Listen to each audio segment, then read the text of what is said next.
Toujours avec les leçons de la troisième année APEC Bio en sciences physiques. Dans cette vidéo, on va voir ensemble c'est quoi les forces.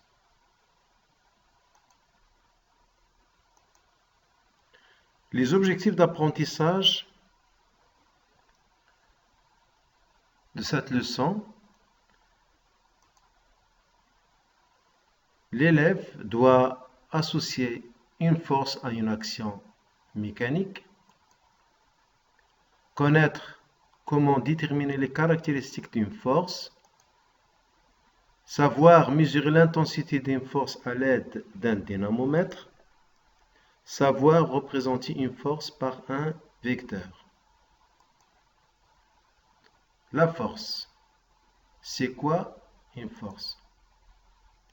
On modélise une action mécanique par une grandeur physique appelée force.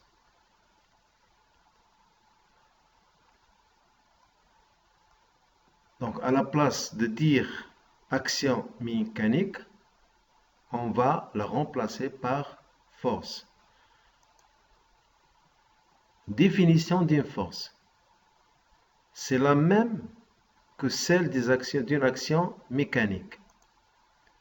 La force est toute cause qui peut mettre un objet en mouvement, modifier son mouvement, c'est-à-dire sa trajectoire ou sa vitesse, changer sa forme, c'est-à-dire le déformer, ou le maintenir en état d'équilibre, c'est-à-dire au repos. Remarque, on représente une force par un vecteur force, symbolisé par une lettre portant une flèche, comme par exemple F qui porte une flèche, T, R et le vecteur P.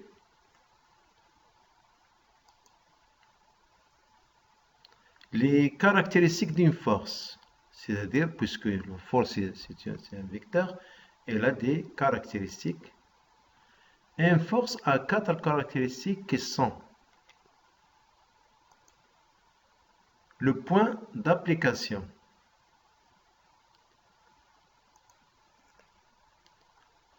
le cas d'une force de contact localisée.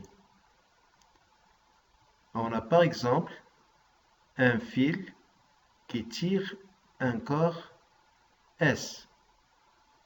Donc cette force, c'est une force de contact en ce point.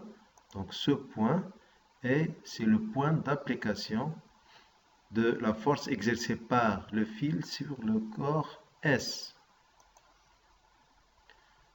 C'est le point de contact entre l'acteur qui est le fil et le receveur qui est le corps S. Dans le cas d'une force de contact répartie, par exemple, on a un corps S qui est posé sur un plan, sur une table. Donc ici, on n'a pas le contact ne se fait pas sur un point, mais sur toute une surface. Voilà la surface de contact.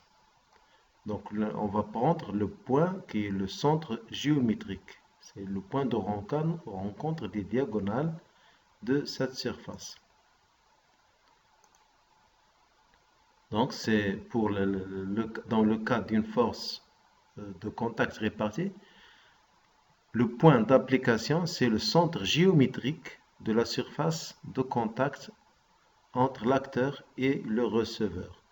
Si on a par exemple la base du corps sous forme d'un disque, on va prendre le centre de ce disque. Le cas d'une force à distance. Dans le cas d'une force à distance, donc la force s'exerce sur tout le corps, sur toute la matière. Donc le point qui va représenter le point d'application, il se trouve à l'intérieur du corps. appelé le centre de gravité qui a comme symbole G. C'est le centre de gravité G du receveur, du corps qui reçoit la force. La deuxième caractéristique, c'est la direction. Revenons à l'exemple précédent. On a ici un fil qui exerce une force sur le corps S en ce point qui est le point d'application. Mais l'autre, c'est le même corps, mais cette fois-ci, c'est de cette façon. Donc, on voit bien que ces deux cas, ils ont le même point d'application. Mais ils diffèrent par la direction. Ici, on a la direction qui est horizontale, mais ici, c'est une direction qui est verticale. Donc, dans les deux cas, ils ont le même point d'application, mais non pas la même direction. La direction, c'est la droite ou la ligne qui passe le point d'application. C'est la ligne d'action qui passe par le point d'application. On dit soit ligne ou droite, c'est la même chose.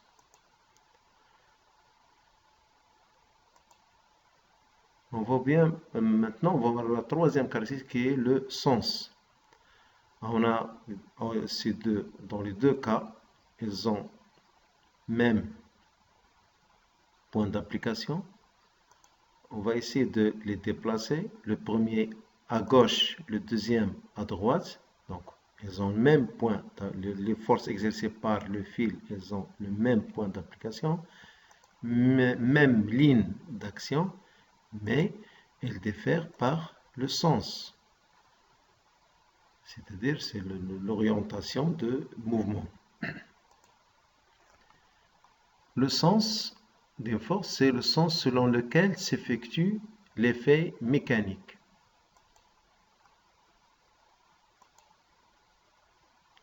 On a ici un ressort qui a une longueur initiale L0. On va essayer d'accrocher à l'extrémité de ce ressort successivement deux corps S1 et S2 de masse différentes. Lorsqu'on accroche le corps S1, le ressort s'allonge et il aura une longueur finale L1. Et si on remplace le corps S1 par le corps S2, qui a une masse supérieure à la première, donc l'allongement sera plus grand que le premier, c'est-à-dire L2 est supérieur à L1. Ici, l'allongement, dans le premier cas, c'est la longueur finale du ressort moins la longueur initiale qui est L0. Dans le deuxième cas, c'est L2 moins L0. Donc on voit bien que L2 moins L0, c'est l'allongement dans le deuxième cas, est supérieur à l'allongement du premier cas. Le corps S2 exerce une force plus intense sur le ressort que celle exercée par S1. On dit bien que l'intensité de la force exercée par S2 est supérieure à celle exercée par S1. Donc on parle bien de la quatrième caractéristique de la force, est une grandeur physique mesurable, symbolisée par la même lettre du vecteur force mais sans flèche, comme F, T, R, P, et son unité internationale est le newton, de symbole N. L'intensité d'une force est mesurable à l'aide d'un dynamomètre. Donc on voit bien que cette caractéristique qui est l'intensité, elle est très intéressante puisqu'il est mesurable. On peut la mesurer par un dynamomètre. On a plusieurs sortes de dynamomètres, comme celui-là. Ce dynamomètre est à cadran. Il est utilisé souvent dans les classes, pour toute la classe, hein, pour faire une expérience à tout le groupe de la classe.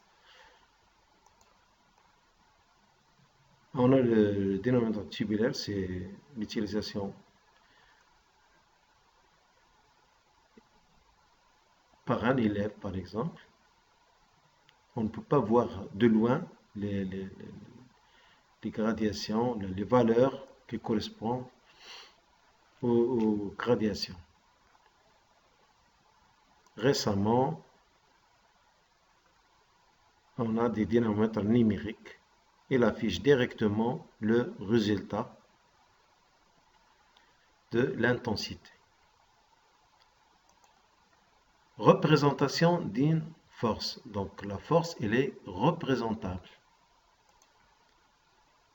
Lorsqu'on connaît les 4 caractéristiques d'une force, on peut la représenter par une flèche telle que son origine, c'est l'origine de la flèche, c'est le point d'application. On va faire ici une analogie entre la flèche qui va représenter la force et les caractéristiques de la force. L'origine de cette flèche, c'est le point d'application de la force.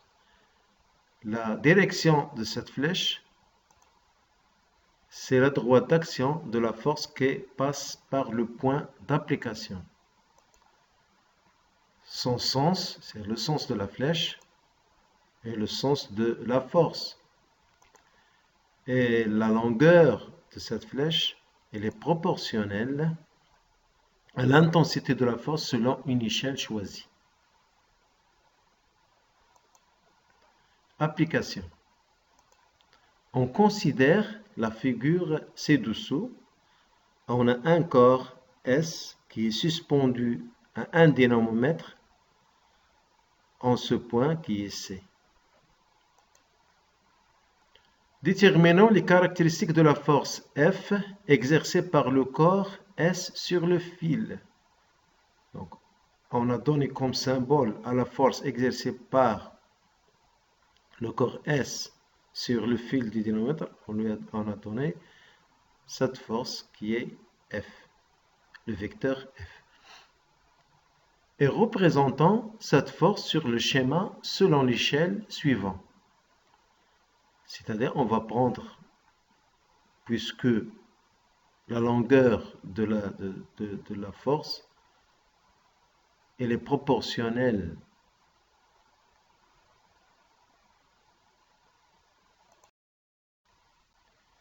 à l'intensité de la force.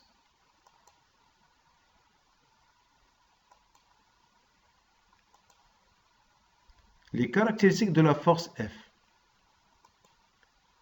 Le point d'application, on voit bien que le corps S exerce une force, ou la force F, sur le fil de dynamomètre en ce point qui est C. Et la direction, on va essayer d'écrire tout d'abord les caractéristiques. On a le point d'application, la direction, on a le sens et finalement on a l'intensité. On a bien dit que le point d'application, c'est le point C, c'est le point de rencontre entre le corps S et le fil du dynamomètre. La direction, bien sûr, c'est la ligne droite verticale qui passe par le point C.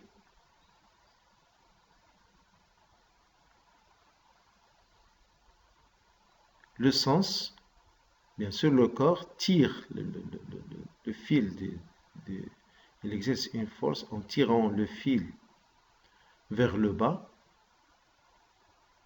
Donc, ces deux points C vers le bas. Et l'intensité, on fait la lecture directement sur le dynamomètre. Donc ce dynamomètre peut mesurer au maximum 5 newtons. Ici, on voit bien que l'index donne 4 newtons. Donc on peut écrire, donc on représente l'intensité par une lettre qui est la même que celle de la force, mais sans flèche. Et on écrit F égale 4 newtons. Maintenant, on passe à la représentation de cette force.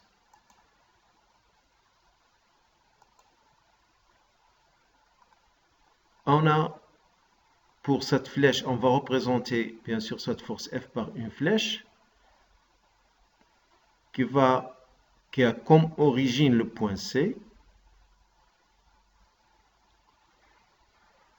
Et sa ligne droite, sa direction, elle est verticale. Donc on a une flèche qui est verticale. Elle est orientée vers le bas.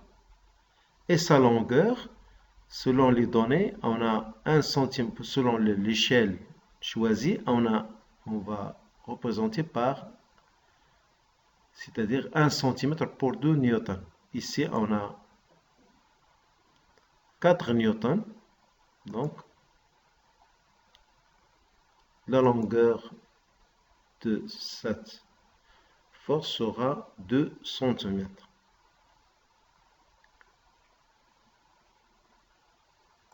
Voilà, on dessine, on commence du point C vers le bas, on a 2 cm. Et on écrit devant cette flèche F et à bientôt.